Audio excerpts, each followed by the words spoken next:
안녕하세요. 글쓰는 이 작가 TV입니다. 첫 번째 주제, 고독의 두 번째 책, 고독이 필요한 시간입니다. 모리 히로시 지음, 출판사 카시오페아.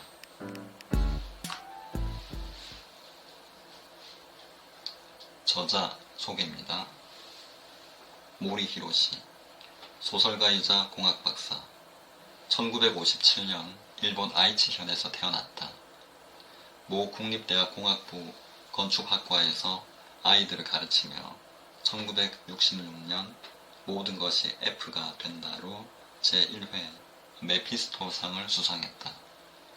이후 연구자, 교수 등 이과계 인물을 주인공으로 내세운 논리적이고 감각적인 추리소설들을 잇따라 발표하며 미스터리의 새 지평을 열었다는 찬사를 받았다.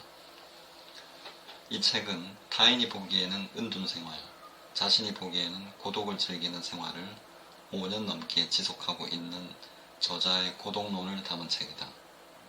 저자는 늘 연결에 목말라 하면서 외로움에 휘청거리는 현대인에게 고독은 정말 괴로운 것일까 하는 문제를 제기한다.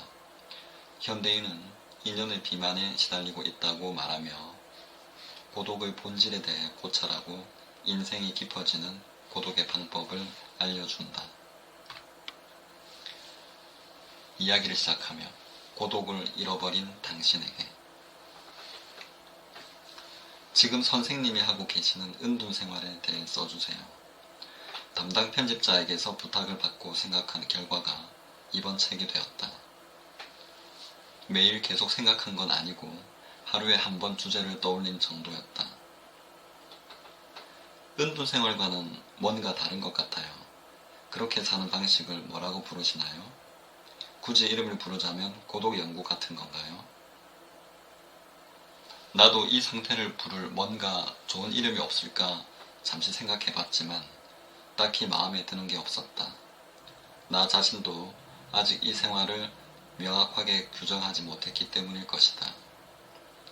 고독을 연구한 적도 없고 지금 내 생활을 이야기할 때 한 번도 은둔이란 단어를 떠올려 본 적이 없다. 가끔 은거하고 있다는 느낌이 살짝 들기는 한다. 날마다 거의 모든 시간이 자유시간이고 약속도 없을 뿐더러 주야장천 놀고 있으니까. 물론 20, 30대 때는 열심히 일했고 40대가 돼서도 마지못해 일을 맡았다.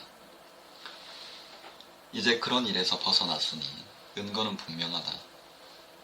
그 후로는 벌써 5년 전 일이지만 멀리 이사해서 어디에 사는지조차 밝히지 않았다. 편집자와도 만나지 않고 이메일로만 의사소통한다. 남이 보기에는 분명 숨었다고 할 것이다. 따라서 은둔 또는 은거가 틀린 말은 아니다. 약 2년 전에 누군가를 만나러 도쿄에 다녀온 후로는 전철을 탄 적도 없다. 원래 사람이 많은 곳에는 잘 가지 않고 혼자 있기를 좋아한다. 그럼에도 세상과 얽혀 있다 보니 어쩔 수 없이 일 때문에 다른 사람과 어울리는 일도 많았다. 그런 도리와 불가항력을 단번에 끊어버린 것이 지금의 생활을 하는 계기가 되었다. 내가 고독을 선택한 이유, 내가 고립된 생활을 선택할 수 있었던 것은 사람을 만나지 않아도 생활을 꾸려갈 수 있는 기반이 있어서였다. 사실 모든 사람들에게 이 생활을 좋으니까 꼭 해봐 하고 쉽게 권할 수 없음을 잘 안다. 젊은이들 중에는 지금의 내 생활을 동경하는 기특한 사람도 있다. 그러나 나도 이렇게 살기까지는 몇십 년이 걸렸고 지금이 내가 바라던 최상의 상태라고는 생각하지 않는다. 다만 예전보다 좋은 환경에서 지내고 있다 느끼긴 하지만 객관적으로 보면 그저 시골로 이사해 푼돈이나 벌면서 한량처럼 지내는 한마디로 속세를 떠난 사람으로 비칠 것이다. 하지만 나는 옛날부터 사회나 타인의 시선을 거의 신경 쓰지 않았다. 아마도 절반은 부모님의 영향, 나머지 반은 고독을 경험하면서 다져진 가치관 때문이 아닐까 싶다. 사람은 각자 좋아하는 일을 하고 자기가 되고 싶은 사람이 되며 스스로 선택한 길을 간다고 생각한다. 불평불만을 늘어놓는 사람이 많은데 상황을 탓하지 마라. 원래 사람은 매 순간 자신에게 유리한 쪽을 택한다. 게으름을 피우고 싶으면 게으름을 피우고 낭비하고 싶으면 낭비한다. 그렇게 자기 생각에 따라 본인이 바라는 인생을 살고 있다. 물론 내가 어찌할 수 없는 일들도 있다. 갑자기 비가 내려 젖게 되거나 불쑥 튀어나온 차량에 부딪혀 다칠 수도 있다. 예측할 수 없는 재해와 사고, 병마와 부상에 맞닥뜨리는 사람도 적지 않을 뿐더러 태어날 때부터 장애를 가지고 있는 사람도 많다. 하지만 그런 운명적인 상황을 포함한다 해도 일정 범위 안에서 어떤 선택을 할지는 개인의 자유이고 스스로 생각한 대로 흘러갔을 것이다. 만약 자기 생각대로 되지 않았다고 여기는 사람이 있다면 처음부터 운명을 넘어선 것을 바랐거나 허황된 꿈을 쫓고 있어서일 것이다. 이것이 내가 내린 결론이다. 그렇게 생각하면 남을 질투할 일도 없고 자신이 선택한 길을 잘 살피며 집중할 수 있다. 남이 나를 어떻게 생각하든 상관없다는 인식에 이른다. 고독은 잔혹한 것일까? 가끔 타인을 의식하지 않는 것이 고독일지도 모른다는 생각이 든다.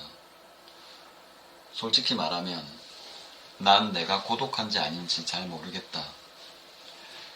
그래서 고독은 내가 생각한 것보다 훨씬 잔혹할 수도 있고 사람마다 고독을 느끼는 이유나 방식, 정도도 모두 다를 거라고 본다. 다만 나는 내가 경험한 고독에 대해서만 생각할 수 있으니 그것을 바탕으로 이야기하려고 한다. 이 책에서 하고 싶은 말은 고독이란 그렇게 잔혹하지 않다는 점이다. 오히려 고독은 쉽게 내팽개어 쳐서는 안 될 만큼 가치 있는 것임을 말해주고 싶다. 왜냐하면 요즘 젊은이들 혹은 아이들 중에는 고독에 시달리다 쓰러지기 직전인 사람들이 있기 때문이다. 정말인지 조사한 것은 아니지만 그런 내용의 기사를 여기저기서 보았다. 어른들 마음대로 고독해서 자살했다고 해석하는 사례도 있다. 설령 유서에 나는 고독하다라고 적혀 있었다 해도 그게 사실인지는 아무도 모른다. 사람은 자기 마음을 정확히 파악하지 못하며 때로는 어떤 말에 의존하여 생각하는 경향이 있기 때문이다. 고독은 정말 사람을 죽음에 내몰 정도로 마음을 갉아먹는 것일까? 바로 그 의문을 이 책에서 고찰해 보려 한다. 아마 단순하고 명확한 해답은 나오지 않을 것이다. 고독에서 해방되는 특효약도 없다. 애당초 나는 굳이 고독에서 해방되지 않아도 좋다고 여기기 때문이다.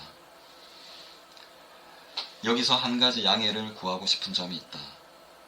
사실 나는 심리학이나 사회학을 정식으로 배운 적도 없고 그 방면의 지식은 거의 미비한 수준이다. 나는 대학에서 학생들을 가르치는 이공계 연구자였다. 따라서 이 책에 실린 내용은 어떤 통계 조사를 바탕으로 쓴 것이 아니라 내 개인적인 관찰과 사고를 담은 것이다. 즉, 한 사람의 사고 실험을 책으로 펴낸 것이다. 지금까지 쓴 책도 다 마찬가지다. 독서를 좋아해 날마다 책을 읽고는 있지만 어떤 특정한 책에 영향을 받아 쓴 내용은 없다. 그래서 인용도 전혀 하지 않을 생각이다. 이 책을 읽는 사람도 꼭 스스로 생각해서 자신만의 사상을 만들어 나가길 바란다. 인생을 살아가는 데는 돈도 별로 필요 없고 친구도 그다지 필요하지 않다. 혼자 충분히 살 수 있다. 그러나 의미 있는 인생을 살고 싶다면 유일하게 가지고 있어야 할 것이 있다. 바로 자신만의 고독한 시간이다. 왜 고독하면 외로울까? 대중매체를 보면 요즘 아이들이나 젊은이들 중에는 고독을 두려워하는 사람이 많아 보인다. 하지만 내가 실제로 만나 이야기를 나눈 사람 중에는 고독해서 힘들다는 사람은 거의 없었다. 있어도 가벼운 수준이었다. 이 점에 관한 공식적인 데이터가 어떤지는 잘 모르겠다.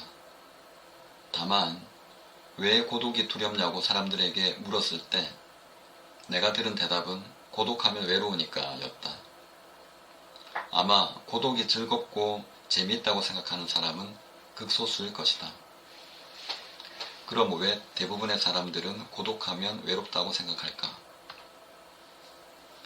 먼저 고독의 정의를 살펴보자. 어떤 상태를 고독이라고 표현하는지는 사람에 따라 다르다. 어떤 사람은 친구가 없는 상태를 고독이라 하고 어떤 사람은 여럿이 함께 있을 때 고독하다고 말한다. 아이러니하게 들리겠지만 나는 개인적으로 후자에 가깝다고 생각한다. 사람은 반드시 타인을 의식할 때 고독하다고 느끼기 때문이다. 친구가 없다는 표현도 여러 가지로 해석될 수 있다.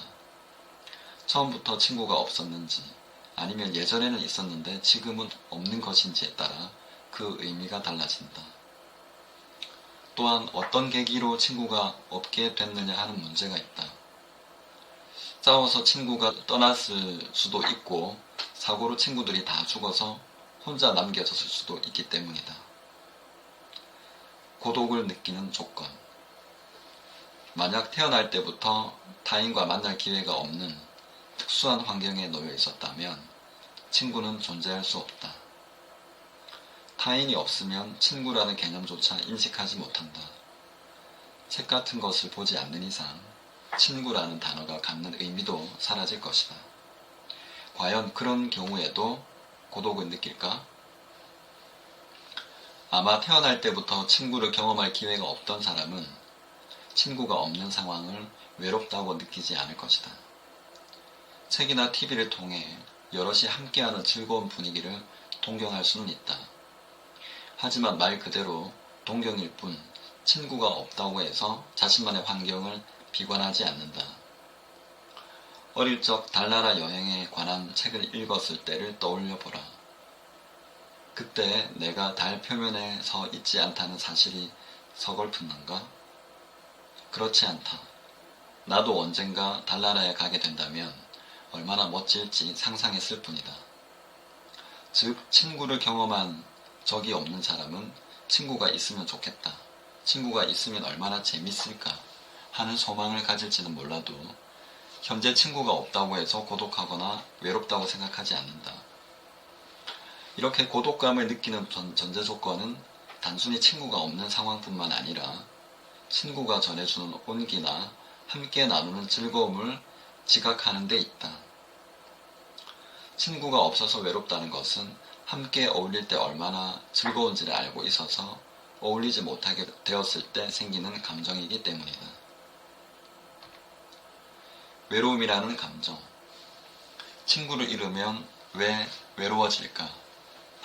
친구들 사이에 끼지 못하는 상황이 생존의 위기를 뜻하기 때문에 외로움이라는 부정적인 감정으로 지각되는 것일까? 그렇다면 그 뿌리는 무리를 짓고자 하는 본능이 있다. 하지만 요즘에는 혼자 된다고 해서 생존의 위기와 직결되는 경우는 드물다. 주위 사람들에게 버림받아도 어린아이가 아닌 이상 어떻게든 살아갈 수 있는 사회이다.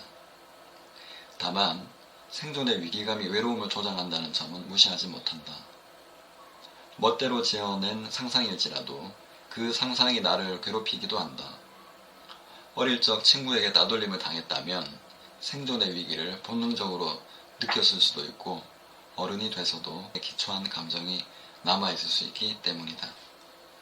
지금까지 고독이 필요한 시간을 읽었습니다. 고독을 주제로 한 두 번째 책이었고요. 구독과 좋아요를 눌러주시면 감사하겠습니다. 다음 시간에는 고독에 대한 세 번째 책으로 만나 뵙겠습니다. 글 쓰는 이 작가 TV였습니다.